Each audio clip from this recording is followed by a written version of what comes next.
हम कुछ दोस्तों के साथ झील किनारे एक घर में थे और मेरी पत्नी पूरी रात घर पर अकेली थी। हम बार में थोड़ी शराब पी रहे थे, लेकिन मैंने ज्यादा नहीं पी थी, बस 1 या 2 बियर ली थी। जब मैं घर लौटा तो सीधे जाकर बिस्तर पर लेट गया। कमरे में घना अंधेरा था, लेकिन मैं बस उसकी सिलहुट जैसी आकृति देख पा रहा था जो बिस्तर पर लेटी हुई थी। मैं उसके पास लेट गया। हमारे चेहरे आमने सामने थे, लेकिन अंधेरा इतना था कि मैं उसके चेहरे की ठीक से पहचान भी नहीं कर पा रहा था।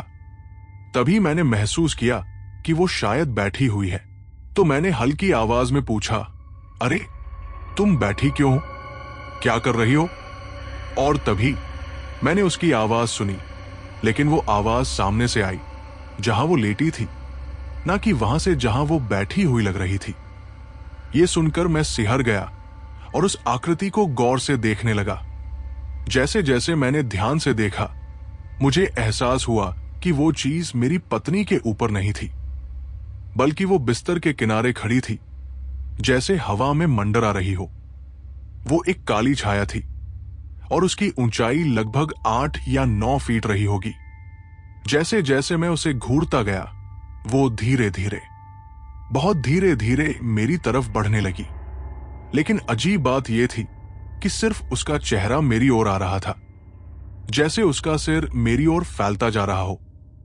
कुछ ही पलों में वो मेरे चेहरे के बिल्कुल करीब आ गई, बस कुछ ही इंच की दूरी पर। मैं पूरी तरह सुन पड़ गया था, जैसे मेरे शरीर ने काम करना ही बंद कर दिया हो। मैं हिल भी नहीं पा रहा था और उस डरावनी आकृति की आंखों में घूर रहा था। वो आंखें छोटी छोटी चमकती हुई नारंगी मोतियों जैसी थी, जिनमें छोटे छोटे काले पुतलियां थी। आगे मैं बताऊंगा कि वो और कैसी दिखती थी, लेकिन पहले कहानी का बाकी हिस्सा बताना जरूरी है। लेकिन मेरी पत्नी मेरी ओर देखती है और कहती है, क्या हुआ, तुमने कुछ देखा क्या? मैं एकदम सुन पड़ गया और बस इतना ही कहा, मैं कुछ नहीं कहना चाहता। वो थोड़ी घबरा गई और बोली, अगर तुमने कुछ देखा है तो मुझे बताना चाहिए। मैंने कहा कि हाँ, मैंने कुछ देखा, लेकिन मैंने उसे ये नहीं बताया कि मैंने क्या देखा। हम दोनों वही चुपचाप बैठे रहे कुछ देर तक।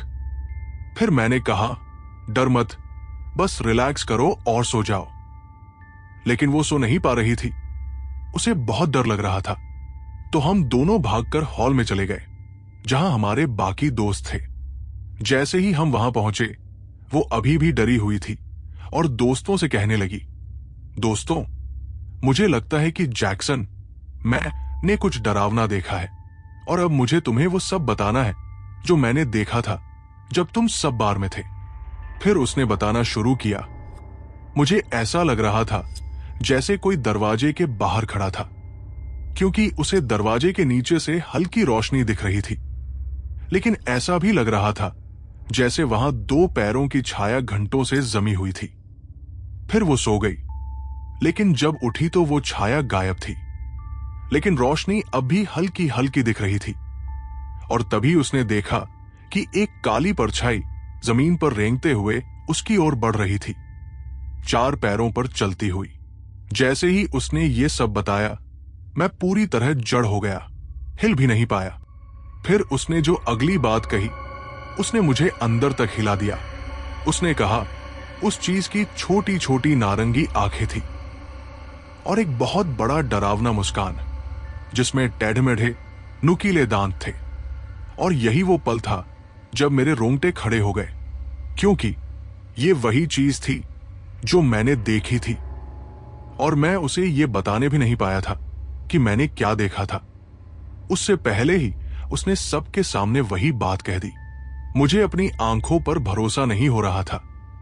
मुझे ऐसा लग रहा था जैसे जो मैंने देखा वो किसी भी लॉजिक, किसी भी साइंस, किसी भी तर्क के परे था। वो सब ये बातें सुनकर हंसने लगे, जैसे ये कोई मजाक हो। लेकिन मैं नहीं हंस रहा था, मैं बस चुपचाप बैठा था, एकदम खाली निगाहों से घूरता हुआ, पूरी तरह से डरा हुआ। और तभी कुछ ऐसा हुआ जिसने सब कुछ और भी अजीब बना दिया।